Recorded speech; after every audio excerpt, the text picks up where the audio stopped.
মোল্লাগো কথায় তাইব। আরে কাফেরও তো আরবি কইছে, আবু জেহেল আরবি কয় নাই, আবুল হাব আরবি ভাষায় কথা কয় নাই, তাহলে আরবি ভাষা সেইটা আল্লাহর ভাষা হলে কাফেরও তো আরবি ভাষায় কথা কইছে। আরে ভাষা হইল জাতের, একটা দেশের ভৌগোলিক সীমা একটা জাতির হয়। এর জন্য আল্লাহ বলছেন যে আমি এই কোরআনকে আরবিতে নাজিল করলাম আরব এবং আরবের চতুর্পাশের মানুষের জন্য, যেন তারা সহজে বুঝতে পারে। এই কোরআনকে সহজ করিয়া নাজিল করছে। তো এর জন্য পাকিস্তানের হিন্দুরা হন্দি উর্দু কয়, পাকিস্তান সৌদি আরবের কাফেরেরা আরবি কয়, তাহলে ওরা তো স্বর্গে যাইব, আরবিতে কথা কয়। আরবিতে বকা দিলে গুনাহ আছে? ওই যে দেখবেন বাল্লি ড্যান্সে আরবি গান ছাইরা নাচবার লইছে, ওইটা দেখতে তো কোনো গুনাহ নাই, আরবি গান সোয়াব, আরবি পড়লেই সোয়াব। তাহলে বাল্লি ড্যান্সের ওই যে গান শুনবেন খালি, কেন আমি তো আরবি গান শুনি, এটা কোনো গুনাহ নাই, গান তো আরবি। আর এই ধোকা কতদিন দিবেন মানুষরে? মানুষ এখন পড়াশোনা করে, ওই গণ্ড মূর্খের জমানা এখন নাই। একটা ছোট বাচ্চাও তার বিবেক বুদ্ধি আছে। আমরা আরবে থাকছি, জেলখানার মধ্যে সুরেরা দিহি পাঞ্জাবি বিন্দার পাগড়ি বিন্দা খাড়া রয়েছে। আরে কি সুর, খুনি, সন্ত্রাসী, ও পাঞ্জাবি বিন্দা খাড়া রয়েছে, ইমাম সাহেবও পাঞ্জাবি পাগড়ি বিন্দা আটবার লইছে, পুলিশও পাঞ্জাবি পাগড়ি বিন্দা আটে। তো পাঞ্জাবি পাগড়ি এটা কি ইয়ের চরিত্রের কোনো সার্টিফিকেট? পাঞ্জাবি তো আমাদের দেশে সুদখুরও পড়ে। এই এলাকায় যারা সুদখুর আছে নাম্বার 1, হেরা কি পাঞ্জাবি পিনবে না? হ্যাগো চাপাই কি দাড়ি নাই? আবার দাড়িরে কালারও করে না? এ আমার দাড়ি ফাইকে গেলে আমিও কালার করব, তাই কি দাড়ি কি মুসলমানের সাইনবোর্ড? দাড়ি যদি মুসলমানের সাইনবোর্ড হতে, মেসি কত সুন্দর করে দাড়ি রাখছে, তাহলে মেসি পাক্কা মুসলমান? মেসিরে কেনা চিনে? আচ্ছা, এই যে কেরালা ওখানে ছবির যে ফিল্মের হিরোরা দেখছেন নি কি অবস্থা? অগো স্টাইলে ওখানে কেউ রসুলের স্টাইলে দাড়ি রাখে না, কেরালা হিরোর স্টাইলে রাখে। আমার মেসির মতো দাড়ি কেটে দিই, আশ্চর্যের বিষয়। তাই কি মেসিরে আর ওই কেরালা হিরো গো সবাই রেখবেন পাক্কা মুসলমান? আমার একজনে জিগাইছে, কয় কি আপনার পীরের দাড়ি নাই কি? আপনার এত সুন্দর দাড়ি। তা আমি আমার পীরের দাড়ি নাই, আমি কেমনে কমবো? ওইটা সে আমার পীরের জিগাইবেন, আমার মধ্যে কি কমি আছে এটা কর। কি আশ্চর্য, আপনার পীরের টুপি এত উঁচাকা, টুপিটা আপনি কি করবেন? ওখানে আমি আরঙের পাঞ্জাবি পিন্দাইছি, আপনি কেবেন আরঙের পাঞ্জাবি পিনছেন কে? এটা কোনো কথা হইল? আপনি জ্ঞানের আলোচনা করেন, যুক্তিগত কথা বলেন, কে কি পিনবো, কে কি রাখবো, কে দাড়ি রাখবো, কে দাড়ি সাজবো, এটা হলো যার যার ব্যক্তিগত ব্যাপার, তার ব্যক্তিগত ব্যাপার।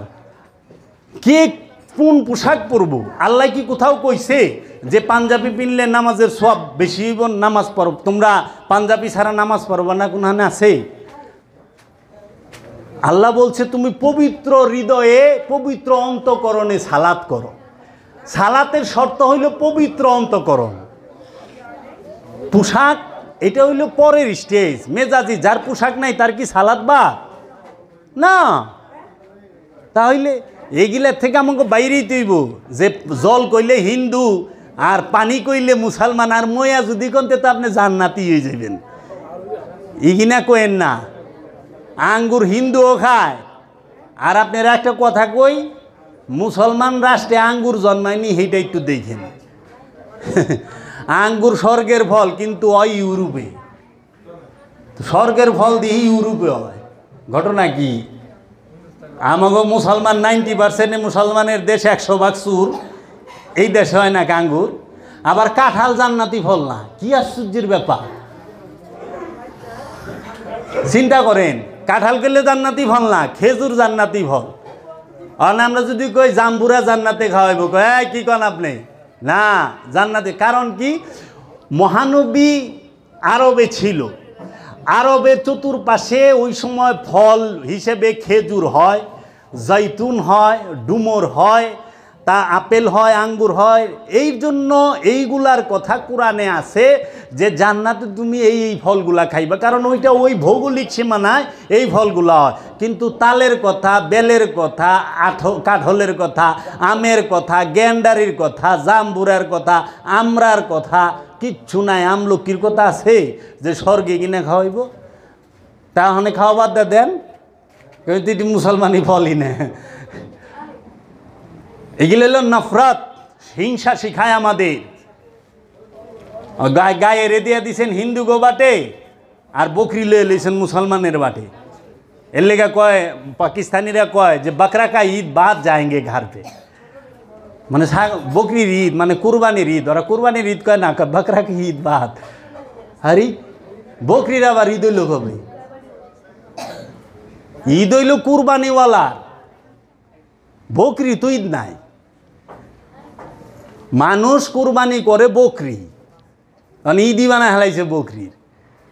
আবার গায়ে হয়ে গেছে হিন্দু, বকরি হয়ে গেছে মুসলমান। আরবিয়ানরা গায়েও জব করে না, বকরিও বকরি জব করে, উটটা বেশি করে, দুম্বাটা বেশি করে। তো কাজী বাবা প্রত্যেকটা ভৌগোলিক সীমানায় তার পোশাক, তার খাবার, এগুলা ভৌগোলিক সীমা অনুযায়ী প্রত্যেকটা জাতির আলাদা আলাদা স্টাইল। বাঙালির পোশাক হচ্ছে ধুতি আর পাঞ্জাবি, এই যে ফাড়া পাঞ্জাবি কিংবা ধুতি, এই গেঞ্জি, এগুলা। আরবিয়ানগো পোশাক হলো লম্বা জুব্বা। কেন? আরবে প্রচণ্ড গরম, প্রচণ্ড গরম, প্রচণ্ড তাপ। খালি শরীরে বাইরে এলেই চামড়াটা পুইরা যাবো গা, সান বার্নে, মানে এই সূর্যের যে তাপ, এইটা তাপে ফুসকা পইরা যায়। এর জন্য এরা কি করে, লম্বা জুব্বা পইরা সবসময় স্কিনটারে সেফ রাখে, হেফাজত করে রাখে, রক্ষা করে রাখে। এর লেগে এলা রুমাল মোড়াদে থাকে। আরে আমরা যখন থাকছি তখন ডবল কাপড় মোড়া দেওয়া লাগছে, এত তাপ পুইরা জায়গা। এর জন্য তারা রুমাল মোড়াদা থাকে। অহনে আমাগো দেশে আর ইমুন গুমটা মারছেন, বাসুর ঘরের নতুন বউ তো এত সুন্দর গুমটা মারে না। আপনি এরকম গুমটাতে রয়েছেন কে? এনে সূর্যের আছে না, ইগিলা না বাবা। আরবের পোশাক আরবিয়ানের জন্য, আমার দেশের পোশাক আমার জন্য। আল্লাহ রসুল বলছে কি, তোমার দেশকে তুমি ভালোবাসো, দেশপ্রেম হচ্ছে ফরজ। তোমার ভাষাকে তুমি ইজ্জত করো। কিয়ামতের দিন আমাকে আরবিতে প্রশ্ন করবো, এটা কই ভাইলেন আপনি? আমার আরবিতে প্রশ্ন করলে আমি উত্তর দিমু কই? আবার কই ফেরেশতায় প্রশ্ন করব। ফেরেশতায় কেমনে প্রশ্ন করব? ফেরেশতার কি স্বাধীনতা আছে? ফেরেশতার কি নফস আছে? ফেরেশতার মধ্যে রু আছে? যার নফস নাই, যার রু নাই, যার মধ্যে খান্নাসরূপী শয়তান নাই, ব্যক্তি স্বাধীনতাই নাই, সে কোশ্চেন করে কেমনে, প্রশ্ন করে কেমনে? প্রাণ থাকলেও প্রশ্ন করতে পারে না। পশু পাখি এরা প্রশ্ন করে? এদের তো প্রাণ আছে, জীবন আছে। বাঘ, সিংহ, গরু, ছাগল এরা না। মানুষ প্রশ্ন করে, কারণ মানুষকে সীমিত স্বাধীন ইচ্ছাশক্তি দেওয়া হয়েছে। এই সীমিত স্বাধীন ইচ্ছাশক্তির কারণে সে প্রশ্নও করে, উত্তরও দেয়। এর জন্য ফেরেশতা কখনো আমাকে প্রশ্ন করার এখতিয়ারই রাখে না। এইটা হইল আজগবি শরীফের কথা, কোরআন শরীফে নাই। একটা হইল কোরআন শরীফ, আরেকটা হইল হুজুর শরীফ, আরেকটা হইল আজগবি শরীফ। এই রকম আজগবি শরীফের কথা দিয়ে আমাকে ওই আজগবি কথাবার্তা দিয়ে বইরা রাখছে যে ফেরেশতারা পিটাপিটি করবে। আরে মিয়া কয় মহানবী মেরাজে যাইতেছে, 5 আসমানে না 6 আসমানে। আমি কোরআনের তাফসীরের মধ্যে পড়তে আছি। কয় একজনের নামাজ পড়ে নাই দেখে এইরকম আতুর লইয়া হের মাথার মগজের মধ্যে বাইরেইতেছে, মগজ সিটটা বিটটা উঠতেছে, আবার ভালো হয় আবার পিটায়। তখন ওইখানে জিজ্ঞেস করলাম, আরে মহানবী তখন তুই মেরাজে যাইতেছে, 27.5 বছর থাকবো, তারপরে নামাজ আনবো, তারপরে নামাজ কাজা করলে মরণের পরে সে শাস্তি হইব, নামাজ ইয়া হে নাই, পিটাই পিটি চালু। এই আজগবি শরীফের কথা কতদিন শুনবেন? অন্তত মেরাজেই যাই, এখনো মেরাজে লামাকানে পৌঁছাই নাই, 5ম আসমানে দেখে জিব্রাইল এরকম পিটাই কে কয় নামাজ পড়তো না, এর লেগা বলে পিটাই ফেলছে। ফেরেশতা পিটাইতে পারে? ফেরেশতার হাত আছে, ফেরেশতার পাও আছে। একটা দাড়িতে বলে 40টা ফেরেশতা ঝুলে, 70টা ঝুলে। ওই দেখছি কিন্তু বিরাট আলেন, 70টা খামেল বাস আলেন, 70টা ফেরেশতা ঝুলে। আজ পর্যন্ত একটাও দেখলাম না। ডেলি আশ্রয় 4-5টা দাড়ি পরে আমার। আমি দাড়ি পড়তে দেখছি, ফেরেশতা পড়তে দেখি নাই। তো কাজী আপনারা কি কন? এগুলা কোরআনের কোথাও নাই, একটা জায়গায় দেখাইতে পারবো না কেউ। এই কিনা আজগবি শরীফের কথাবার্তা। কারণ ওই জ্ঞান গবেষণাকে ঢাইকা দিছে এই ওহাবি উমাইয়া আব্বাসিয়া রাজবংশ। মুসলমান যেন জগতের বুকে উচ্চ জাতি হিসেবে মাথা তুলে দাঁড়াতে না পারে। কারণ এই আবু জাহিলের বংশ, এই সাহেবা উকবার বংশ, এরাই ইহুদির সবচেয়ে বড় দালাল। এগুলা গভীর চক্রান্ত। যারা জ্ঞানী মুসলমানের মধ্যে যারা মহাজ্ঞানী তাদেরকে সবসময় অত্যাচার করছে, হত্যা করছে। দেখেন আলে রসুলের সমস্ত মহাজ্ঞানীদেরকে প্রত্যেকটা আলে রসুলকে হত্যা করা হয়েছে। মাওলা আলীকে হত্যা করছে, মা ফাতেমাকে হত্যা করছে, ইমাম হাসানকে হত্যা করছে, ইমাম হুসাইন আলাইহিস সালামকে হত্যা করছে, ইমাম জৈনুল আবেদিন আলাইহিস সালামকে হত্যা করছে, ইমাম কাসিমকে হত্যা করছে, ইমাম বাকেরকে করছে, ইমাম আলী আসগর, ইমাম আলী আকবর, ইমাম আলী তাকি, ইমাম আলী নাকি, ইমাম হাসান আশকারি, সবাইকে হত্যা করছে আলে রসুলের। এবং বড় বড় আল্লাহর ওলিদেরকে হত্যা করছে, কারণ তারা মহাজ্ঞানী। এই জ্ঞানী যদি থাকে আরও জ্ঞানী তৈরি করব। এর জন্য জ্ঞানী সরায় দাও, তোমরা এমনি পুঙ্গ হয়ে যাইবা। এর জন্য কোনো এক কবি বলছে, তুমি আমাকে একটি শিক্ষিত মা দাও, আমি একটি শিক্ষিত জাতি দেব। মা যদি শিক্ষিত হয় তার সন্তানগুলোও শিক্ষিত হয়, তাহলে মাই তো মূর্খ, সন্তান কই থেকে শিক্ষিত হইব? আমার একজনে কই বললি সেই আপনাকে এলাকারই, আমি যাই বলেছি কুইসা দেখলাম, দেখা খুব ভালো লাগছে, অনেক দামে বিক্রি হয় ঢাকাতে। আমি যে গেলাম কুইসা কত করে কেজি? 800 টাকা, 700 টাকা কেজি বিক্রি হয়। তা আপনার এন থেকে বেছেন কত? কই 300, 350। আমি কই তাই? তো ফট করে এক মহিলা কয় কি, আরে কুইসা মাছে তো নামাজ পড়ে। আমি কই ইন্নালিল্লাহ, এটা আবার কবে থেকে হইল? তাহলে সে তার সন্তানকে কি শিখাবে? এটাই তো শিখাইব। এর জন্য শিক্ষিত মা শিক্ষিত জাতি, মূর্খ মা মূর্খ জাতি। আমাদের মায়েদেরকে বোনদেরকে ঘরে ঢুকায় দিছে, স্বামী সেবা করবা, স্বামীর পায়ের নিচে জান্নাত। স্বামী হয়ে রয়েছে জাহান্নামী, আর বউ স্বামীর পায়ের তলে জান্নাতে থাকবো। আশ্চর্য, এই আজগবি শরীফের কথা। মায়ের পায়ের নিচে সন্তানের বেহেশত, এইটা ঠিক, কিন্তু স্বামীর পায়ের নিচে স্ত্রীর বেহেশত, আয় হায় রে কয় কি? আপনার কি মনে হয় আপনার পায়ের নিচে আপনার স্ত্রীর বেহেশত আছে? ভুলেও না। কারণ পৃথিবীর বুকে মা এবং মেয়েরা হচ্ছে বেশি ধৈর্যশীল। মায়ের জাতিটাই হচ্ছে ধৈর্যশীল তারা, এর জন্য তাদেরকে নামই দিছে মা। মা ধৈর্যশীল, মায়ের পায়ের নিচে সন্তানের বেহেশত। এই সমস্ত হিংসা যেন আমরা না করি, আমরা জ্ঞান বিবেচনা করি। পৃথিবীর সমস্ত মানুষগুলা দেখেন জ্ঞান গবেষণায় সব জাতি উন্নত, একমাত্র আমরা কেন? এই আরবিয়ানদের, এই ওহাবিদের চক্রান্তের কারণে। খবরদার গবেষণা করো না, হাবিয়া দুজক ইংলিশ পড়ো না, হাবিয়া দুজকে যাইবা। কুটটাই ফিংচসকে ফেরেঙ্গির পোশাক কইতো না? এই যে মাইক লাগাইছস এটা তো শয়তানের গলা, টেন্ডেস্টার বানাইছস এটা শয়তানের বাক্স। আচ্ছা, ফুটবল জঙ্গলির মাথা। এই মাদ্রাসার মধ্যে আমরা নিজেরা, আমার মা, আমার আপন বড় মামা হচ্ছে বিরাট আলেম, আমার বাবাও মাওলানা, কিন্তু আমার নানায় সে তার পোলা ওই যে গো স্কুলে পড়বার দেয় নাই। কে? ইংরেজি পড়লেই আমার নানা জাহান নামে যাইব গা। এর লেগে পোলারেও মাওলানা বানাইছে, মেয়েও বিয়া দিছে মাওলানার কাছে। হের জান্নাতটা হে ফাঁকা করছে। ওখানে কওমি মাদ্রাসায় যারা নাকি আমার বাবার বেঁচে ছিল, ওই সময় তো মানুষ চাকরিই পায় নাই। তার জীবনটা কত কষ্টে গেছে। কয়জন ভালো বক্তা হয়, কয়জন লক্ষ লক্ষ টাকা কামায় বলেন? অনেক কওমিয়াল আছে। এখন সেন সরকার MA পাশের একটা মর্যাদা দিল, কিন্তু আগে তো এটা ছিল না। তারা চাকরি পায় নাই, তারাও মানুষ, তারাও ধুকে ধুকে কাঁদছে, কারণ তাদের সাথে মুঠা বসা করছি আমারই গেতা গোষ্ঠীর ভিতরে। আলিয়ায় যারা তারা সরকারি চাকরি পাইছে, কওমিয়ালারা পায় নাই। তো এই হিংসা আলিয়ার কওমিয়ালারে লাগায় রাখে। হিংসার মধ্যে যায়েন না। গুরু, গুরু বাংলা শব্দ, গুরুর আরবি কি? মুর্শিদ। শাইখ, শাইখ আরবি শব্দ, শাইখের বাংলাই হচ্ছে গুরু।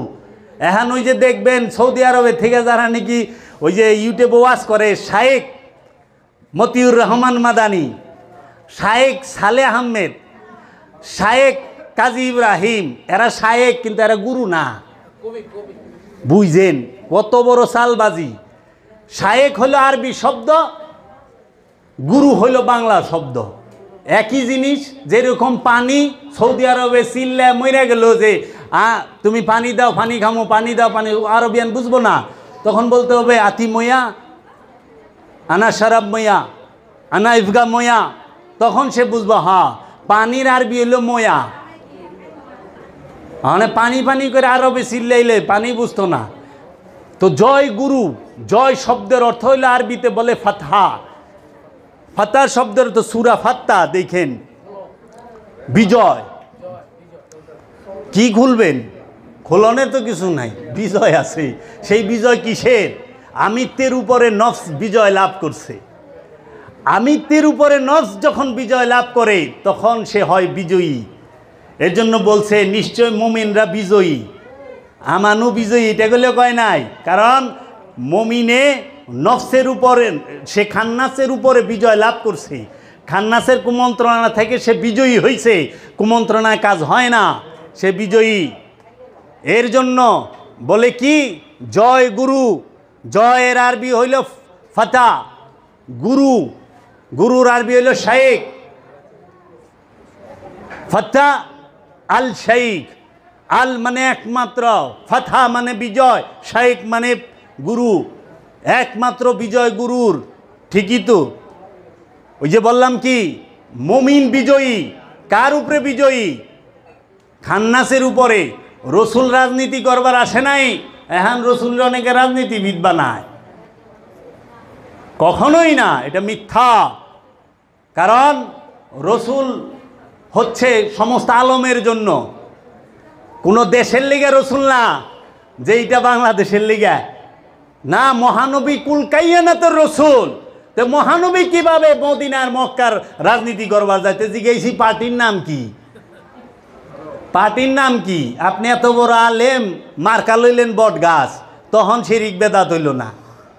বট গাছ তো হিন্দু গো বানায় দেয়। বট গাছ কি হিন্দুর গাছ? বট গাছ হইলে আল্লাহর গাছ, আল্লাহ সৃষ্টি করছে। একটা মানুষ সারা জীবন তপস্যা করলে একটা গাছ পয়দা করা পারবো? বট গাছ বানায় দিয়েছেন হিন্দু। আশ্চর্যের বিষয়। এইগুলার থেকে আপনারা বাইর হন, জ্ঞান দিয়ে বিবেচনা করেন। যে গরু খাইলে মুসলমান হয়ে যাইবেন, আর কাউঠা খাইলে হিন্দু হয়ে যাইবেন। আরে আরবিয়ানরা সবচেয়ে বেশি কাউঠা খায়। এই যে শীতের সিজন আইতেছে না, চিংড়ি মাছ, কাঁকড়া, ঝিনুক, কাসিম ঠেইলা খাইব। নিজ চোখে দেখেছে, দুই চোখ দেয়া বাজারে, অগভীরে খারির সামনে যাওয়া যায় না। আর আপনারা তো মাকরু না যায় হারাম কই অস্থির কই ফেলে নাকি না? কন আপনার পছন্দ না, আপনি খায়েন না। হারাম তাকে বলে যেটা আল্লাহ এবং আল্লাহর রসুল নিষেধ করে, তাকে বলা হয় হারাম। হারাম মানে নিষিদ্ধ। হারাম করতে পারে একমাত্র রব্বুল আলামিন এবং রবের রসুলে, আল্লাহর রসুলে। আল্লাহর রসুল এবং আল্লাহ যেটাকে নিষেধ করছে সেইটা হারাম। কোনো মৌলবী নিষেধ করলে হারাম হয় না, ওইটা হইল অপছন্দ, যেটা আমার পছন্দ না। হালাল হারাম এটি আগে বুঝতে হইব। পছন্দ অপছন্দ, না পাক আর অপরিষ্কার দুইটা এক না। পাক আর পরিষ্কার এইটাও এক না, পবিত্র আর পরিষ্কার এক না। তো এইগুলাকে বুঝেন, সময় হয়ে গেছে অলরেডি, এখন মানুষ বুঝতে শিখছে। অহনে আগের দিনের কাম কথা করলে হইব না যে এক উঠে এক কমলা লইছে হুইয়া পড়ছে। এই আজগবি শরীফের গপ্প শেষ, এই নেতা কাম হইব না। তো কাজেই আপনারা অবশ্যই একজন উলিয়ে কামেলের মুরিদ হবেন। কোন অলি?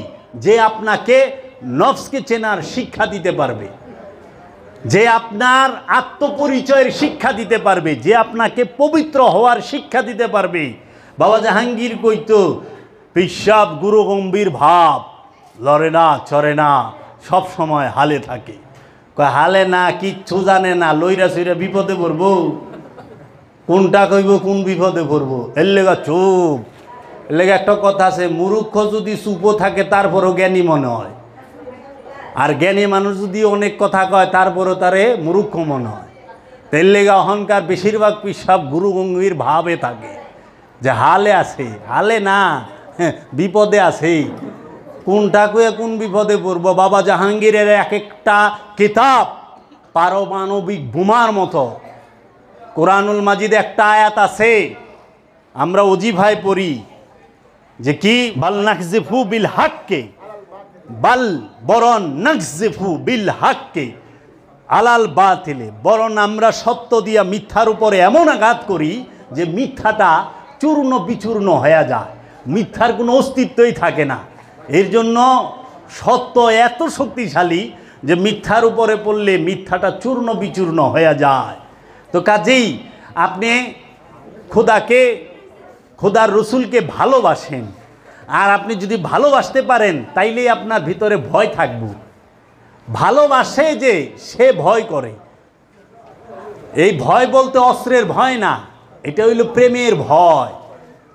যে আপনি যাকে ভালোবাসেন, হ্যাঁ কোনটা ভুল হইলো, আমার প্রেমিকা না আবার অভিমান করে রাগ করে, ভয় না এটা করণ যাবে না, আবার রাগ করছে যাক তার একটু মানায় নেই। অভিমান করলে তার অভিমানটা ভাঙাইতে হয়। আমাকে বাচ্চারা অভিমান করে না? বাবা জাহাঙ্গীর বলছে বাপ মার যখন সন্তান হয়, বাপ মা হয়ে যায় আশেক, সন্তান হয়ে যায় মাসুক। সব সময় বাপ মায় সন্তানটার দিকে চায় থাকে, আমার সন্তানটা কি চায়, ও কি লাগবো, সব সময় ও ঘুমাইতে পারলো নাকি, ও খাইতে পারলো নাকি, ওরে যেমনি খেয়াল রাখে নিজের ওইভাবে খেয়াল রাখে না। এইটাই প্রেমিকের সবচেয়ে বড় উদাহরণ, যে প্রেমে পড়লে, মাসুকের প্রেমে পড়লে নিজের খবর থাকে না, শুধু মাসুকের খবরই থাকে। যেটা আপনি সন্তানের বেলা ওই দেখেন মা কুলে লেখারা রইছে, সন্তান কষ্ট হইল সন্তানের আরাম দেয়, এইটাই মোহব্বত। আমি আপনাদের সামনে অনেক কথা কইলাম, আমার ভুল বেদবি মাফ করে দিয়েন। হয়তো কেউ যদি মনে কষ্ট পায় থাকেন, কাউকে কষ্ট দেওয়ার জন্য বিশ্বাস করেন হয়তো অন্যরকম হইতে পারে, কিন্তু বাবা জাহাঙ্গীর এমন এক যে সত্য তো একজনের বিরুদ্ধে না একজনের বিরুদ্ধে যাইবই।